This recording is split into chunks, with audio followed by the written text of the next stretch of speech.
करते हैं nomenclature of aromatic hydrocarbons. और याद रखिएगा बेटा, हमने किन हाइड्रोकार्बन्स का नोमेनक्लेचर डिस्कस करना है? ओनली पॉलीसाइक्लिक का, ठीक है, जिसमें एक साइक्लिक होगा। तो नोमेनक्लेचर डिस्कस करते हैं, आईयूपीएसी नोमेनक्लेचर। आईयूपीएसी नोमेनक्लेचर, इसमें आपको पता है रूल्स होंगे, रूल्स। तो रूल नंबर वन है, जनरली बेटा आपको समझाऊंगी। रूल नंबर 1 है कि जो सब्स्टिट्यूएंट लगा हुआ है, सब्स्टिट्यूएंट शुरू में उसको नाम दे दें और साथ ही बेंजीन का लफ्ज ऐड कर दें। दोनों में स्पेस नहीं देनी है आपने, देखिए साथ ही बेंजीन ऐड कर दें, स्पेस नहीं देनी है। जैसे मैंने लिखा NO2, NO2 सब्स्टिट्यूएंट है, ये सब्स्टिट्यूएंट है और ये पेरेंट है। पेरेंट ये एज अ पेरेंट आता है, बेंजीन एज अ पेरेंट लफ्ज आ रहा है, तो ये बन जाएगा nitrobenzene, nitrobenzene without any space, ठीक है। इसके बाद मैं लिखती हूं CH2 CH3 ethyl benzene, ethyl benzene, ठीक है, इथाइल बेंजीन। इस तरह कुछ और भी देख लेते हैं, जैसे क्लोरोबेंजीन, क्लोरोबेंजीन। अब इस क्लोरो की जगह पर क्या क्या आ सकता है? ब्रोमो आ सकता है, ठीक है, इसकी जगह पर आयोडो आ सकता है, आयोडोबेंजीन, ठीक है। मैं लिख भी देती हूं, जैसा कि यहां पर Br, जैसे यहां पर I लगा हो तो इनके क्या नेम हो जाएंगे? Bromobenzene, iodobenzene. ये हो गया रूल नंबर 1। अब चलते हैं rule number 2। Rule number 2 simple है। रूल नंबर 2 बेटा ये कहता है कि अगर किसी का स्पेशल नेम है तो उसे आपने स्पेशल ही रखना है, उसे आपने स्पेशल ही ट्रीट करना है। स्पेशल नेम, जैसे बेटा ये जो CH बेंजीन रिंग है, अगर इसके ऊपर CH3 लगा हो तो इसे सब्स्टिट्यूएंट बेंजीन नहीं कहेंगे, इसे मिथाइल बेंजीन नहीं कहेंगे, इसका अपना एक स्पेशल नेम है और वो है टोलुइन, टोलुइन। इस तरह OH जो है लगा हो तो उसको हाइड्रोक्सी बेंजीन नहीं कहेंगे, उसको कहेंगे फिनोल। इसी तरह अगर लगा हो COOH बेंजोइक एसिड, और अगर लगा हो NH2, इन सबको आपने याद रखना है, एनिलीन कहते हैं इसे, एनिलीन। इसी तरह अगर लगा हो CHO तो इसे कहते हैं बेंजल्डिहाइड, स्पेशल नेम बेंजल्डिहाइड। और अगर इस पर लगा हो SO3H benzene sulphonic acid, benzene sulphonic acid. अगर इसके ऊपर लगा हो, जितने बेटा बुक में यूज होंगे वो सारे के सारे मैं डिस्कस कर रही हूं। C double bond oxygen CH3, इसका नेम है एसिटोफिनोन, एसिटोफिनोन, ठीक है। ये कुछ स्पेशल नेम्स हैं जो हम यूज करेंगे, इनको स्पेशल ही रखना है, इनको हम इस सब्स्टिट्यूएंट बेंजीन वाले रूल में नहीं लेकर आएंगे। समझ आ गई है? ओके।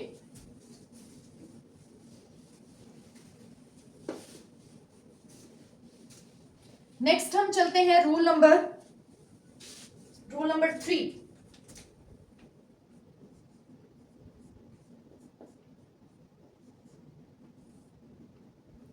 रूल नंबर 3 बेटा अभी तक मैंने आपको बताया मोनो सब्स्टिट्यूटेड। जो पहले 2 रूल्स बताए हैं मैं यहां पर मेंशन कर दूं, rule number 1 and rule number 2, ये दोनों किसके लिए थे? जब एक सब्स्टिट्यूएंट लगा हो, मोनो सब्स्टिट्यूटेड रिंग के लिए थे ये, ठीक है, मोनो सब्स्टिट्यूटेड के लिए थे ये। अब चलते हैं जब एक से ज्यादा सब्स्टिट्यूएंट आ जाए, जैसे एक से ज्यादा सब्स्टिट्यूएंट। बेटा आपको एक चीज समझा दूं, देखिए मैं आपको इस तरह से एक्सप्लेन करती हूं। ये एक बेंजीन रिंग है, मैं कहती हूं बेटा इसके ऊपर CH3 लगा दें। आप कहेंगे, पूछेंगे कि मैम कहां पर CH3 लगाएं? मेरा जवाब सुनना है आपने, मेरा जवाब होगा बेटा रिंग पर जहां मर्जी लगा दें, all the carbons are in same plane, same carbon same positions हैं। ये रेगुलर स्ट्रक्चर होता है, रेगुलर।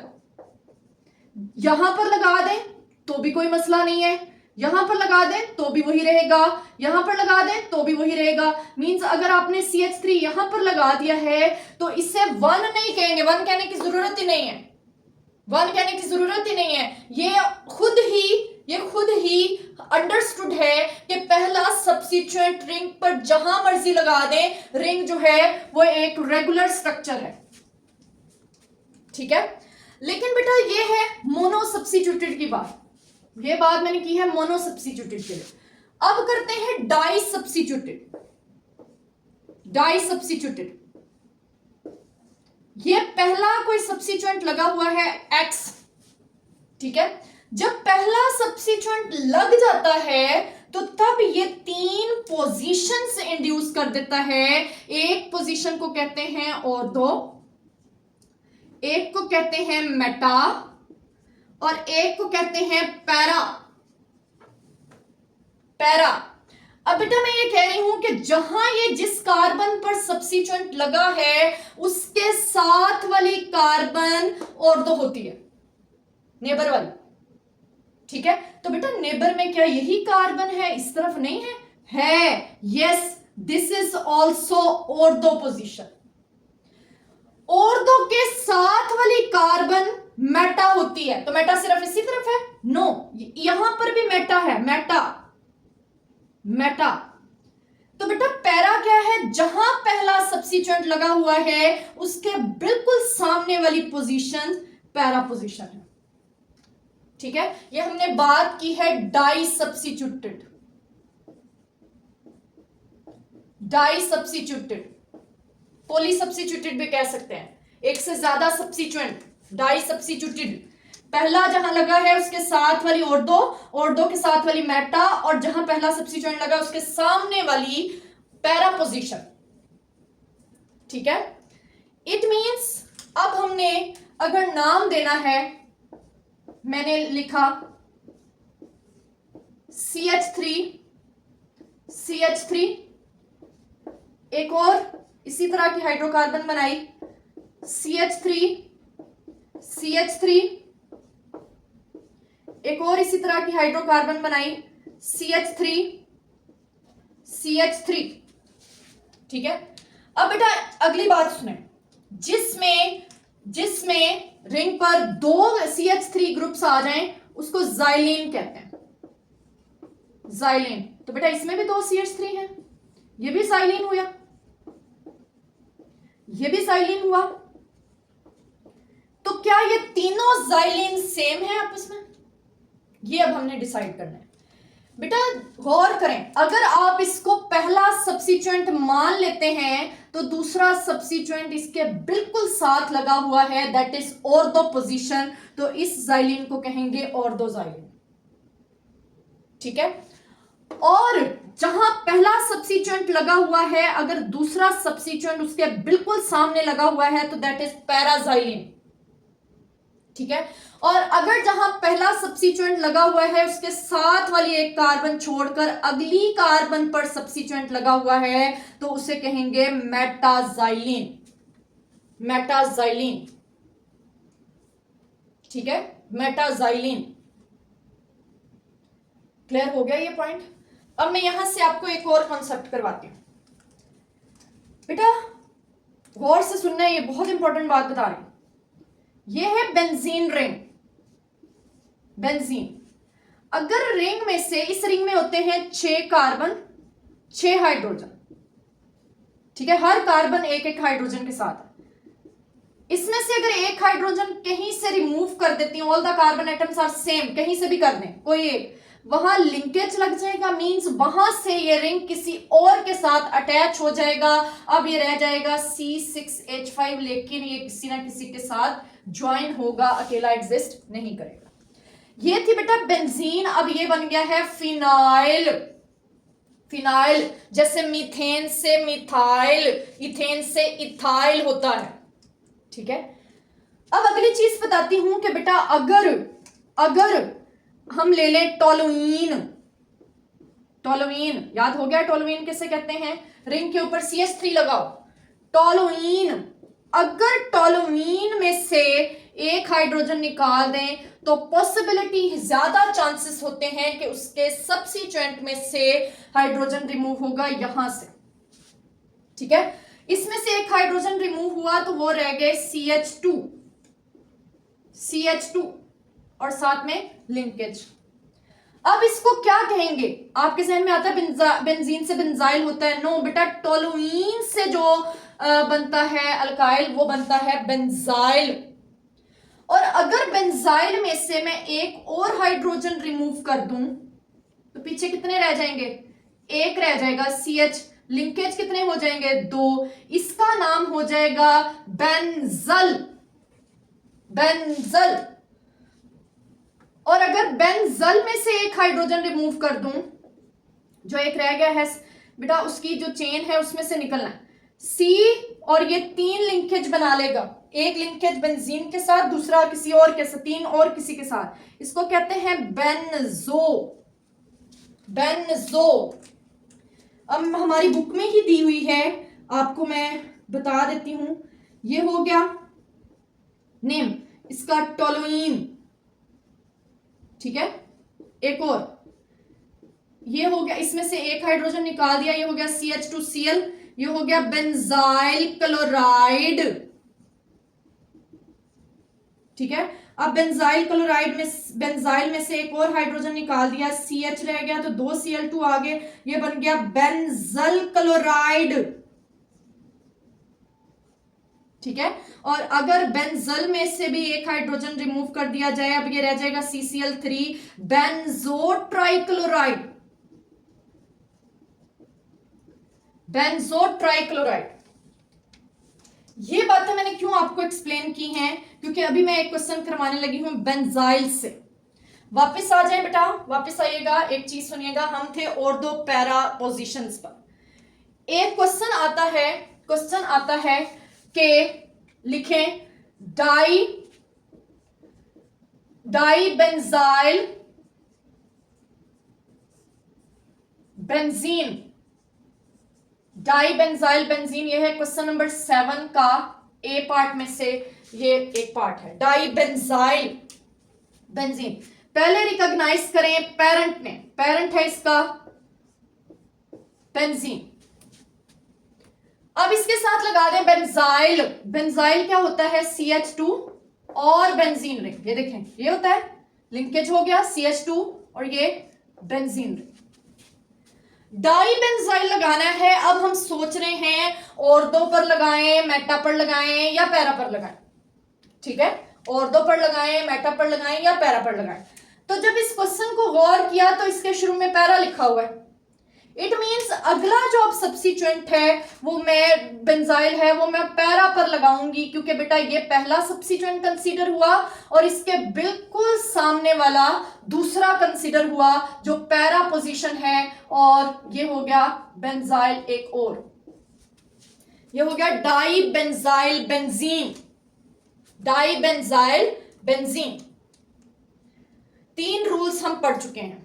ओके, इसको अच्छे से आपने तैयारी करनी है। इसके साथ क्वेश्चन नंबर 7 का ए और बी पार्ट साथ साथ करते रहे। ठीक है, क्वेश्चन नंबर 7 का ए और बी पार्ट। ओके, अब बेटा कुछ और रूल्स डिस्कस करते हैं। ठीक है, अब एक रूल है कि हम अगर आ जाए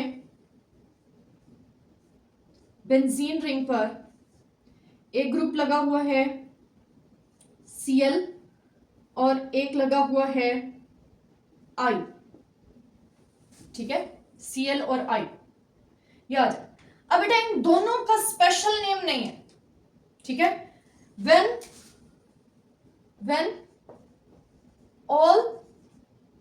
when no substituent with special name, जब किसी का स्पेशल नेम ना हो, तो जो अल्फाबेटिकली लास्ट पर आता है वो नंबर 1 पर होगा। C for chloro, I for iodo, आई ये नंबर 1 पर आ गया। अब आता है कि नंबरिंग इस तरफ को कंटिन्यू करें या इस तरफ को, क्लॉकवाइज करें या एंटी क्लॉकवाइज। तो हमने यहां पर ये रूल रखना होता है, substituent gets lower number, substituent को लोएस्ट नंबर मिले, लोएस्ट नंबर जहां से नियरेस्ट होगा, तो हम यहां से प्रेफर नहीं करेंगे, 1 2 3 4 5 पर चला जाएगा। और अभी है 1 2 और ये 3 4 5 6। अब बेटा जो नंबर 1 वाला होगा ना, नंबर 1 याद रखिएगा, नंबर 1 वाला, नंबर 1 को आपने पेरेंट नेम रखना है, पेरेंट नेम। जो अल्फाबेटिकली बाद में आएगा उसको नंबर 1 देना है और उसको एज अ पेरेंट नेम रखना है, और पेरेंट नेम एंड पर लिखते हैं। जैसे इसका पेरेंट नेम है आयोडो बेंजीन, ठीक है, आयोडो को बेंजीन के साथ लगा दिया, ये पेरेंट नेम हो गया। इसको एज अ सब्स्टिट्यूएंट रखा तो ये हो जाएगा कितने पर क्लोरो, 3 पर क्लोरो आयोडो बेंजीन। तो ये पार्ट हम एज अ पेरेंट ले लिया, ठीक है, और ये पार्ट हमने एज अ सब्स्टिट्यूएंट ले लिया। तो जो अल्फाबेटिकली बाद में आएगा उसे नंबर 1 रखेंगे, और नंबर 1 वाला ही हमेशा पेरेंट होता है, और पेरेंट को एंड पर लिखते हैं। चलें एक और आप ट्राई कर लें।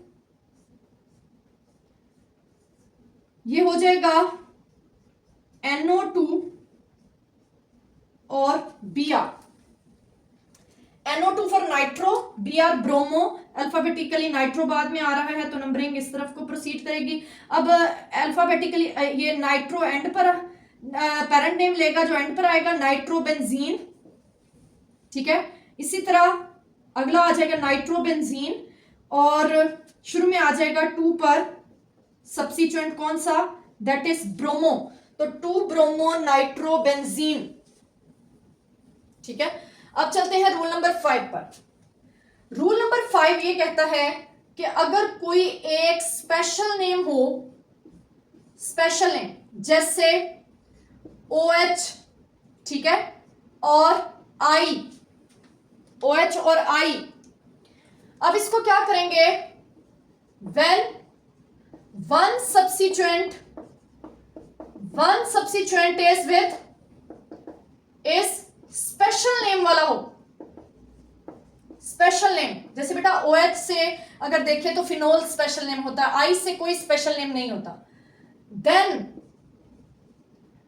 उसे हम नंबर 1 कहेंगे स्पेशल नेम वाले को, और नंबर 1 वाले को ही पेरेंट नेम देते हैं, और पेरेंट नेम एंड पर लिखते हैं, एंड पर लिखते हैं, ठीक है। तो इसका नेम क्या हो जाएगा, इसका पेरेंट नेम हो जाएगा फिनोल, फिनोल, ठीक है। और इसके शुरू में क्या आ जाएगा, कितने, ये 1 हो गया, 2 3, तो 3 पर आयोडो, 3 आयोडो फिनोल।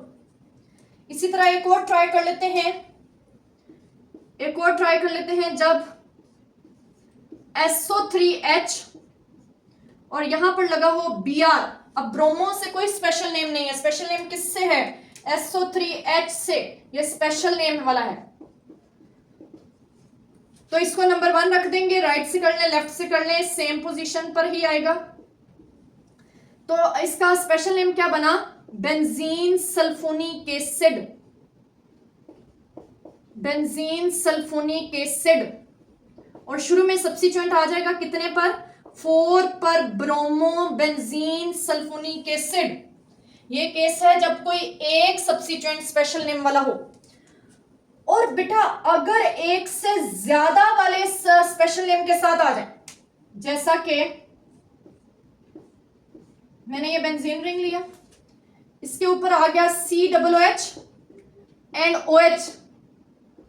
अगर OH से देखें तो ये नेम बनता है फिनोल, अगर कार्बोक्सिलिक एसिड से देखें तो बनता है बेंजोइक एसिड। तो रूल क्या है, when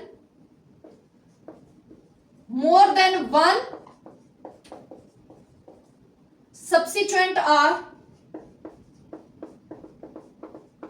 substituents are with special name, जो ज्यादा सब्स्टिट्यूएंट स्पेशल नेम के साथ आ जाए तो क्या करेंगे, तो बेटा लिखेंगे एक प्रायोरिटी ऑर्डर। वो क्या होता है कि COOH अगर आ जाए तो उसे प्रायोरिटी देंगे, उसके बाद CN को, उसके बाद CHO को, और उसके बाद आ जाएगा COCH3 को, उसके बाद आ जाएगा NH2 को, उसके बाद आ जाएगा OH को, उसके बाद आ जाएगा OR को, और उसके बाद आ जाएगा R को। ये है priority order, left to right. Priority order है लेफ्ट टू राइट। ये वाला चेंज कर लें, OH पहले आता है और NH2 बाद में आता है, प्रायोरिटी ऑर्डर। अब इसमें प्रायोरिटी का मतलब क्या है, मतलब ये है कि अगर COOH है तो उसे आप नंबर 1 कह दें, ठीक है। मतलब लेफ्ट टू राइट चलते जाएं, जो पहले आता है प्रायोरिटी ऑर्डर में अगर वो मौजूद है तो उसे नंबर 1 कह दें। जैसे नंबर 1 किसे कह दिया, COOH को। अब 2, 3 नंबरिंग एज यूजुअल लोएस्ट की तरफ जाना है। अब हमने इसका नाम लिखना है। बेटा आपको पता है, जो अब मैं बार बार बता चुकी हूं, एंड पर एक बार फिर बता देती हूं, नंबर 1 वाले को पेरेंट नेम देते हैं, पेरेंट नेम, और पेरेंट नेम एंड पर राइट करते हैं, राइट एट द एंड, ठीक है, एंड पर राइट करते हैं। जैसे इसका पेरेंट नेम है OH से बेंजोइक एसिड, बेंजोइक एसिड, तो OH क्या हो जाएगा, एज अ सब्स्टिट्यूएंट हो जाएगा। और सब्स्टिट्यूएंट कितने पर आता है, आया है 3 पर, 3 hydroxy benzoic acid, 3 hydroxy benzoic acid. एक और आपको करवा देती हूं, CHO और NH2। अब इसमें CHO पहले आता है या NH2, यस CHO पहले आता है, तो CHO को फटाफट से नंबर 1 कर दें तो नेक्स्ट नंबरिंग इधर को प्रोसीड कर जाएगी। अब CHO as a parent name हो जाएगा, इसका नाम होता है बेंजल्डिहाइड, और NH2 अमाइनो शुरू में आ जाएगा as a substituent, 2 amino benzaldehyde. जी बेटा ये नोमेनक्लेचर खत्म हो चुका है। इसको अगर आपने मजीद ट्राई करना है तो क्वेश्चन नंबर 7 का A पार्ट, क्वेश्चन नंबर 7 का B पार्ट और क्वेश्चन नंबर 8 को प्रैक्टिस करें। जो ना समझ में आए उसको आप कमेंट सेक्शन में कमेंट करें, आपको आंसर मिल जाएगा। आपने इनको ट्राई जरूर करना है, तभी आपको समझ आएगा नोमेनक्लेचर क्या होता है एरोमेटिक कंपाउंड्स का। अपना ख्याल रखिएगा, हंसते रहें, मुस्कुराते रहें, पढ़ाई करते रहें। अल्लाह हाफिज।